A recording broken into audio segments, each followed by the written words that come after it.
Bago ako makapasok dito sa Stars on the Floor, may nangyari pa sa akin. And audition na yun na diagnosis na, like mag-audition na talaga kami, magpupuntahan na kami mga P-pop idols for audition.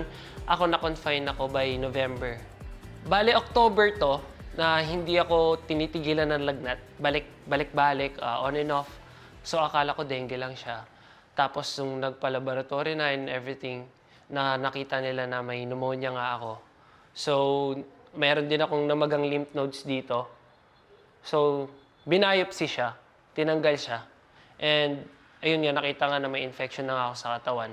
And umabot ako sa point na habang naka-confine ako sa hospital, nag-hallucinate na ako. Kasi sobrang nag-anxiety ako Hindi, halo-halo na siya. Kaya ako nag-hallucinate na walang tulog, anxiety na kakaisip, and syempre yung infection na rin sabi ng doktor na medyo matagal ka na nilalagnat. So, hindi ko alam, hindi ko naramdaman na makakabalik ako ulit, na makakasayaw ako ulit.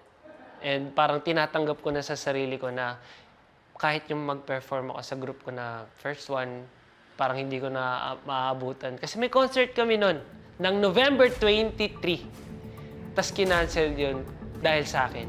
So yung 2 months na yun, sobrang napo-frustrate ako kasi parang ang dami kong kayang gawin dati. Kaya kong tumbling, kaya kong gumawa ng ganitong sports, nagtitennis ako, sumasayaw ako, halos buong araw ako nakatayo.